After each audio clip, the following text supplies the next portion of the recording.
사람은 살다 보면 누구나 크고 작은 어떤 갈등을 경험합니다. 여러 갈등이 있는데 갈등을 단순화시키면 사람은 바라는 욕구가 있고 그 욕구가 침해를 당할 때 갈등을 일으킵니다. 우리는 생명이 있는 한 크고 작은 갈등을 하게 되고 또 저항을 만나게 되는데요. 인간의 욕구 중심에는 무엇이 있을까? 그리고 사람은 무엇이 채워지지 않을 때 가장 큰 갈등을 하게 되는 것일까? 미국 정신의학자 제임스 길리건이 35년 동안 살인한 사람들을 연구를 했고요. 살인자에게 범행 동기를 물었습니다. 여러 이유가 나오는데 가장 많이 나온 답변이 그가 나를 무시했다입니다.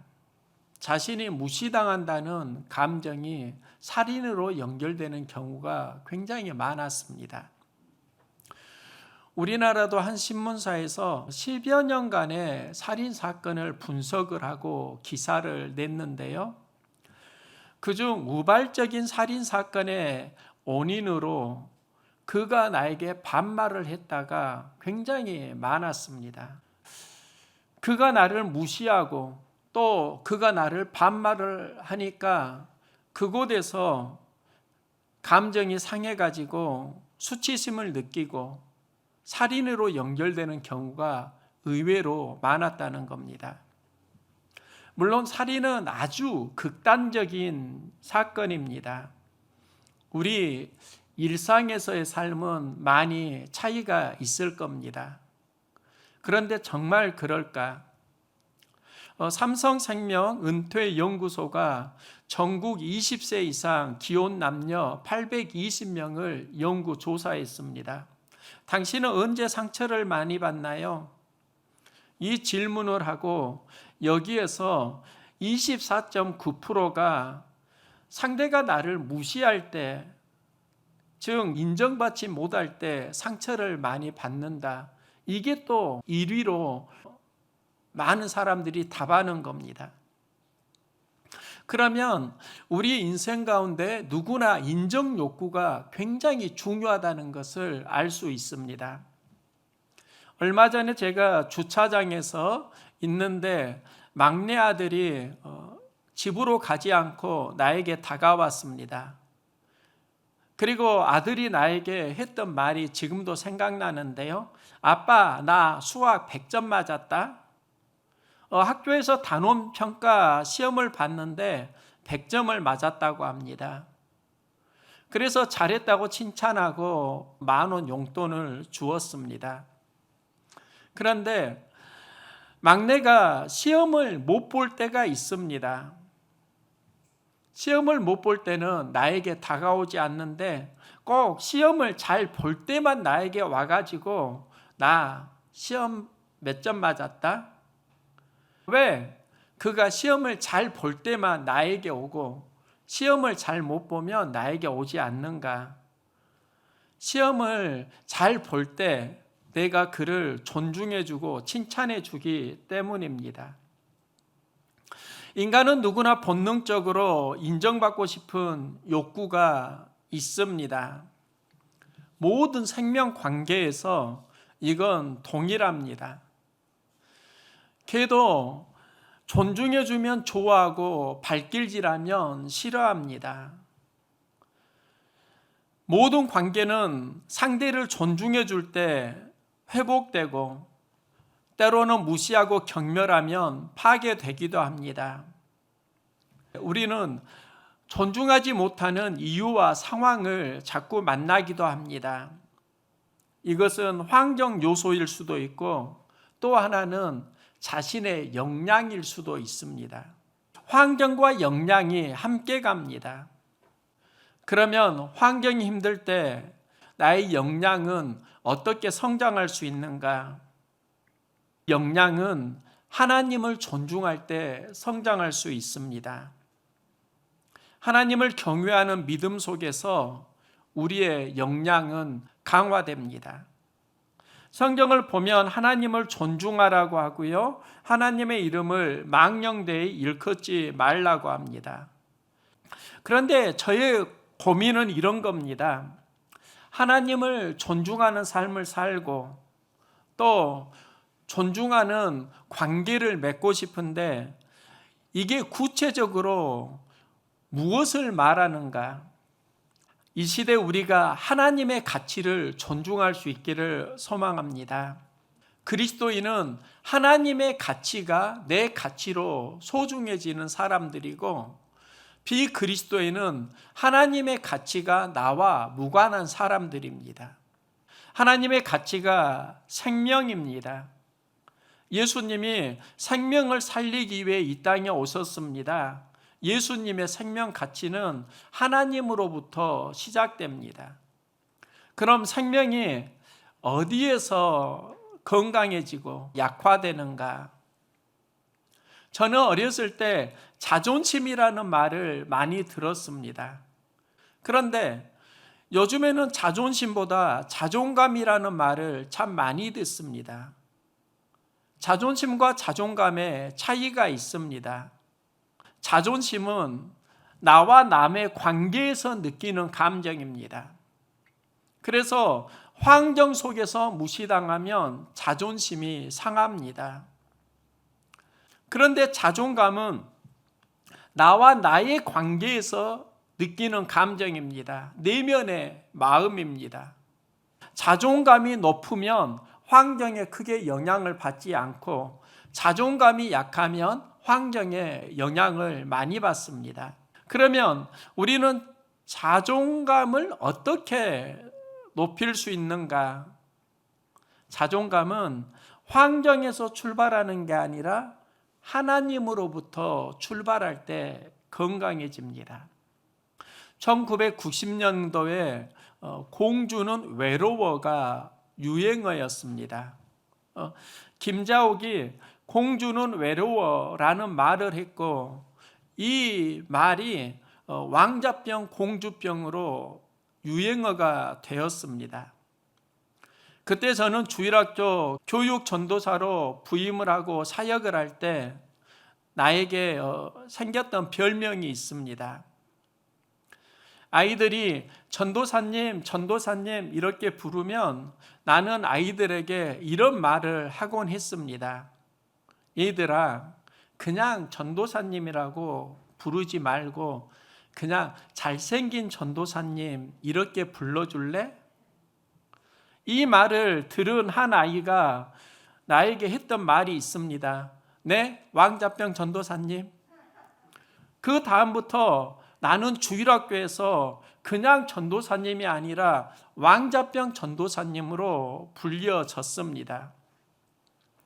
한 아이가 자꾸 왕자병 전도사님, 왕자병 전도사님 그러니까요, 내가 그 아이에게 했던 말이 있습니다. 야, 내가 왕자인 거 어떻게 알았냐? 1급 비밀인데. 그 다음부터 그 아이는 나를 이렇게 불렀습니다.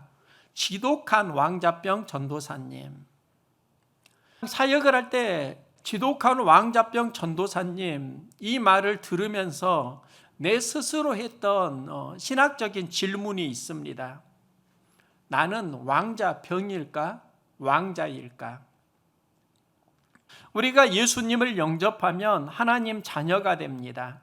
하나님은 왕이시고 왕이신 하나님이 우리의 아버지가 되면 우리는 왕자가 됩니다.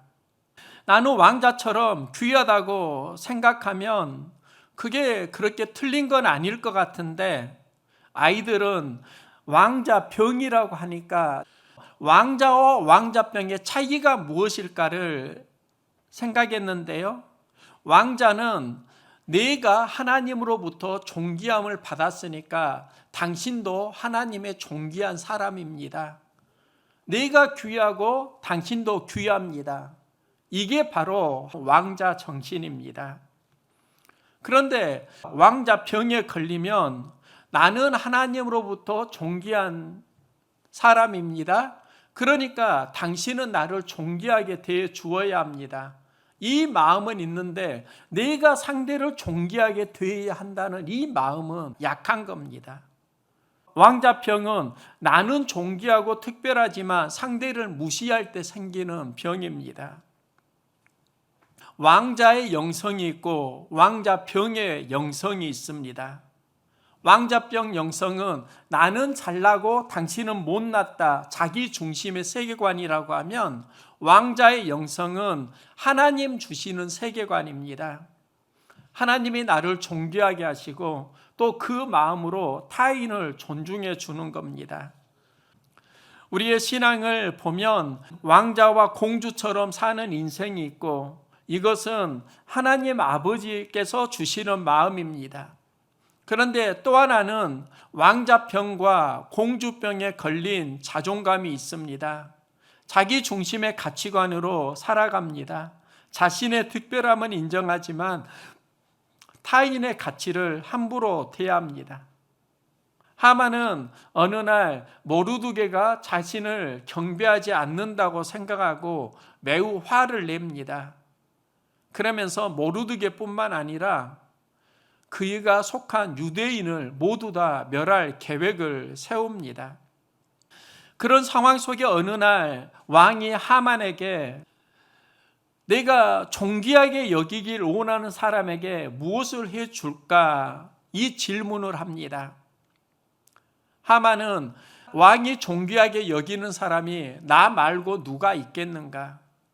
그러면서 하는 말이 왕복을 입히고 왕관을 씌우고 말을 태워서 사람들 앞에 지나가게 하고, 많은 사람들이 왕께서 존귀하게 하시는 분이다 선포하게 하게 하소서. 그러면 하만에게 두 가지 마음이 있습니다. 하만은 왕에게 자신이 존귀하게 여김을 받기를 원한다는 겁니다. 그리고 그 존귀하게 여김을 받기를 원하는 그 마음이 실은 모르드게가 그를 무시했을 때 참지 못하는 적개심으로 연결됩니다. 자기 중심적인 세계관을 극복하지 못하니까 나중에는 자기 함정에 빠지게 되고 결국은 죽게 되는 인물, 그를 교만한 하만이라고 할 수 있습니다. 다니엘은 포로 신분에서 나라의 총리가 되고요. 이때 다니엘을 시기하는 많은 사람들이 다니엘을 죽이려는 계략을 꾸밉니다. 다니엘을 어떻게 죽일까? 고소할 명분을 찾는데요. 왕의 신상 앞에서 누구나 절하고 왕 외에 섬기지 못하게 하소서. 이게 왕의 칙령으로 나오게 되는데, 다니엘은 항상 하나님을 향해서 기도를 합니다. 그것을 보고 다니엘을 왕에게 고소하는데요. 그런데 그 고소하는 이유를 보면 왕의 칙령을 어겼다 이렇게 말하는 게 아니라, 유다에서 잡혀온 다니엘이 임금님을 무시하고 또 임금님의 도장에 찍힌 금령을 무시하며 하루에 3번씩 기도를 드리고 있습니다. 이렇게 고소를 합니다. 즉 다니엘이 왕을 무시했다는 겁니다. 다니엘이 왕을 무시했는가? 아니면 하나님을 존중했는가? 다니엘은 왕을 무시한 게 아니라 하나님의 가치를 더 존중했습니다. 그래서 생명의 위협이 있다는 걸 알면서도 계속 하나님을 향해서 기도했습니다. 하나님은 그런 다니엘을 더욱더 견고하게 사용하십니다. 우리가 신앙생활을 할 때 나는 내 마음대로 살아가는 인생이 아니라 하나님 주시는 가치를 품고 살아갈 수 있기를 소망합니다. 하나님은 우리를 향해서 바라는 마음이 그런 거예요. 내가 너 왕자처럼 존귀하게 해줄게. 그리고 내 마음이 흐르는 곳으로 너도 존귀하게 살렴. 그런데 그 마음을 듣질 못하니까 우리가 하나님 없이 살아갈 수 있다는 것이지요. 마음의 왕자가 있고 마음의 거지가 있어요. 하나님과 말씀이 있으면 우리는 마음의 왕자가 되지만 하나님 주시는 것이 환경 속에서 바닥나면 우리의 영은 거지 영혼이 되는 겁니다. 우리의 믿음이 하나님의 가치를 붙잡고 승리하는 삶으로 계속 새 힘을 얻을 수 있기를 소망합니다. 2차 세계대전 이후에 세계가 굉장히 전쟁 후유증을 심하게 경험합니다. 이때 미국에서 카우아이 섬이 범죄자, 알코올 중독자, 정신질환자가 굉장히 많았습니다. 이때 미국의 소아과, 정신과 의사, 여러 심리학자들이 연구를 하게 되는데요. 이 프로젝트가 카우아이 섬 종단 연구입니다. 그들은 삶이 환경의 영향을 받는다는 것을 증명하고 싶어서 카우아이 섬을 택한 겁니다. 그리고 그곳에 많은 알코올 중독자, 정신질환자, 범죄자가 생긴 것은 바로 환경의 영향 때문이다. 이걸 밝혀내려고 연구를 시작했는데요. 1955년 이 섬에서 출생한 신생아 833명을 대상으로 그들이 18세가 될 때까지 삶을 추적했습니다. 많은 사회과학자들은 뜻밖의 사실을 발견합니다. 연구 대상자 833명 중에 가장 열악한 환경에서 자라는 201명을 따로 살폈는데 그 중에 72명이 굉장히 건강하게 자란 겁니다. 카우아이 섬의 어려운 상황 속에서 가장 어려운 사람 201명, 그 중에 어떻게 72명은 훌륭하게 성장했는가? 에미 워너 교수는 40년에 걸친 카우아이 섬 종단 연구를 정리하면서 이렇게 말합니다. 건강하게 성장한 아이들 곁에는 그들을 존중해주고 가치를 인정해주는 누군가가 있었다 하는 겁니다. 누가 인정해주고 지지해주고 있는가에 따라서 삶의 힘은 달라집니다. 예수님은 말씀합니다. 사람이 친구를 위하여 자기 목숨을 버리면 이보다 더 큰 사랑이 없나니 너희는 내가 명하는 대로 행하면 곧 나의 친구라. 이 말씀은 예수님이 나를 위해 목숨을 주셨다.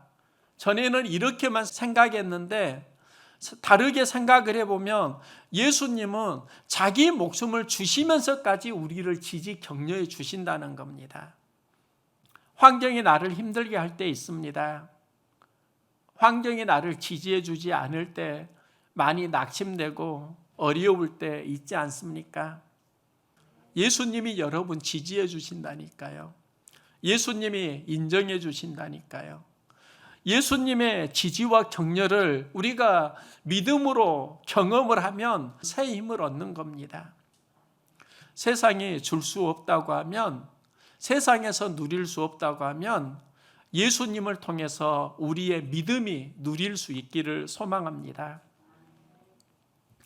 하버드대 정문에 이런 글귀가 있습니다.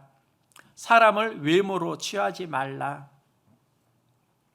이 말이 생긴 이유가 있는데요.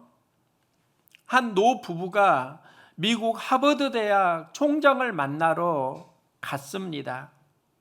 하버드대를 들어가려고 하니까 경비원이 그를 제재했습니다. 그 부부는 대학 총장님을 만나고 싶다고 했는데요. 경비원이 그 부부의 모습을 한번 훑어보더니 들여보내지 않습니다. 초라한 겁니다. 그때 노 부부가 그 경비원에게 묻습니다. 얼마나 있으면 대학교를 설립할 수 있나요? 그때 경비원은 투명스럽게 그 질문을 무시하면서 당신이 그거 알아서 뭐 할 거예요? 총장님 만날 수 없다는 겁니다. 이때 노 부부는 당시 미국 상원 의원을 지낸 엄청난 재력가였고요. 그들은 자신이 가진 재산을 하버드대에 기부하려고 방문을 했는데 경비원이 무시하고 제재하니까 직접 학교를 짓기로 결심합니다. 그래서 세워진 학교가 스탠포드 대학입니다. 스탠포드 대학은 상원의원을 지낸 스탠포드가 1885년에 설립한 명문 대학입니다. 하버드 대학은 나중에 이런 사실을 알고 정문에 다음과 같은 글을 붙여놓습니다. 사람을 외모로 취하지 말라. 이 말씀을 예수님이 하셨습니다. 왜 예수님이 이 말씀을 하셨을까? 사람을 외모로 취하지 말라고 하셨을까? 우리가 어떻게 하나님을 섬겨야 하는가를 말씀하는 겁니다. 예수님은 제자들에게 말씀합니다. 제자 이름으로 작은 자 중 하나에게 냉수 한 그릇이라도 주는 자는 결단코 상을 잃지 아니하리라. 예수님은 제자들에게 하나님을 존귀하게 하는 방법을 말씀합니다. 제자 이름으로 냉수 하나를 대접하면 상을 받는다. 작은 것 하나라도 섬기라는 것입니다. 그런데 섬김의 기준은 하나님입니다. 우리는 높은 자를 섬기려고 합니다. 이건 쉬운 일입니다. 예수님은 작은 자를 섬기라고 합니다. 세상이 섬기지 않는 그들을 섬기라고 하십니다. 그런데 작은 섬김에서 시작하라는 겁니다. 우리가 작은 자일 때 어떻게 어려운 이웃을 섬길 수 있는가? 어렵다고 생각하는데요. 답은 냉수에서 찾을 수 있습니다. 냉수는 어렵더라도 누구나 마음을 가지면 섬길 수 있는 겁니다. 너희가 할 수 있는 것을 가지고 섬김을 시작하라는 겁니다. 그러면 하늘에 계신 아버지께서 너희에게 상을 주신다고 말씀합니다. 예수님의 이 메시지는 복음서 곳곳에 있는 신앙 정신입니다. 어린아이들이 내게 오는 것을 용납하고 금하지 말라. 하나님의 나라가 이런 자의 것이니라. 제자들은 아이들이 말씀을 전할 때 사역에 방해된다고 생각합니다. 예수님은 그들을 막지 말라고 하시고 더 적극적으로 행동하십니다. 너희에게 진실로 이르노니 하나님 나라를 어린아이와 같이 받들지 않는 자는 결단코 그곳에 들어가지 못하리라. 즉 너희는 작은 자를 섬기지 못하면 하나님 나라 사역을 할 수 없다는 말씀을 하십니다. 그리고 어린아이들을 안아주시고 그들 위에 안수하시고 축복하시니라. 이게 바로 하나님을 섬기는 우리가 할 수 있는 최고의 대접이라고 할 수 있습니다. 예수님 사역의 관점은 항상 하나님 관점입니다. 그 중심에 품은 마음에는 존중이 있습니다. 예수님은 자주 죄인들과 세리와 창기들과 어울리고 식사를 합니다. 그 당시 바리새인들은 이것을 보고 예수님을 세리와 죄인의 친구라고 합니다. 왜 예수님은 사회에서 무시당하는 사람들과 함께 어울리고 식사를 하셨을까? 왜 그들을 피하지 않으셨을까? 하나님의 가치를 보았기 때문입니다. 작은 자, 소외된 자를 회복하기로 원하시는 하나님의 가치가 예수님에게 있었고 그들을 섬기는 것이 하나님을 섬기는 거라는 걸 예수님은 아신 겁니다. 저는 사울에서 다윗으로의 어떤 메시지를 많이 전했습니다. 사울을 떠나고 다윗을 다음 왕으로 세우시는 사건. 중심 메시지는 이런 겁니다. 사람은 외모를 보거니와 나 여호와는 중심을 보느니라. 이게 사울에서 다윗으로의 영적 전환입니다. 그런데 또 하나의 영적 전환이 있습니다. 엘리는 사사시대에 하나님을 섬기는 제사장입니다. 하나님은 엘리 제사장을 멸하고 사무엘을 다음 리더로 택하십니다. 사무엘을 택한 이유가 있습니다. 나를 존중히 여기는 자를 내가 존중히 여기고 나를 멸시하는 자를 내가 경멸하리라. 엘리 제사장은 하나님을 함부로 대하고 존중하지 못했다는 겁니다. 사무엘은 하나님 말씀을 듣고 하나님을 존중하는 어린아이로 성전에서 성장해 갑니다. 구약의 마지막이 말라기입니다. 그 이름을 존중히 여기는 자를 위하여 여호와 앞에 기념책에 기록하셨느니라. 하나님을 존중히 여기는 자가 하나님의 기념책에 기록이 된다는 겁니다. 이 시대에 하나님을 존중하는 마음이 많이 흐려지고 있습니다. 우리가 살면서 많은 상처와 아픔을 경험합니다. 그래서 하나님을 떠날 수도 있습니다. 상처와 아픔에서 하나님을 인정할 수 있기를 소망합니다. 이게 새로운 성장입니다. 내가 경험하는 환경이 하나님을 만나는, 존중하는 기회가 될 수도 있고 하나님을 떠나게 되는 상황이 될 수도 있다는 겁니다. 하나님의 메시지는 분명합니다. 내가 상황 속에서 나를 존중하면 나 너 존중할 거야. 그런데 내가 상황 속에서 나를 멸시하면 나도 너 경멸하리라. 이 메시지를 내 상황 속에서 한번 받아들이면요, 내가 나 존중해 주면 내가 너 존중해 줄게, 회복해 줄게. 하지만 너 상황 속에서 나를 인정하지 않으면 너는 회복되지 않아. 우리의 삶이 힘들 때 무엇을 회복해야 할까요? 하나님을 존중하고 하나님을 회복할 수 있기를 소망합니다. 우리의 삶에 주의 영이 다시 임하기를 소망합니다. 우리의 믿음이 엘리 인생이 아니라 사무엘 인생 되기를 소망합니다. 하나님께서 우리의 상황을 보십니다. 그 상황 속에서 보시는 건 힘들고 어려울 때 나를 인정하고 존중하는가, 아니면 나를 무시하고 업신여기는가. 하나님을 존중하고 하나님을 인정하면 하나님은 여러분을 회복하실 것입니다. 하나님을 인정하면서 이기는 삶을 다시 한번 살아갈 수 있기를 응원합니다.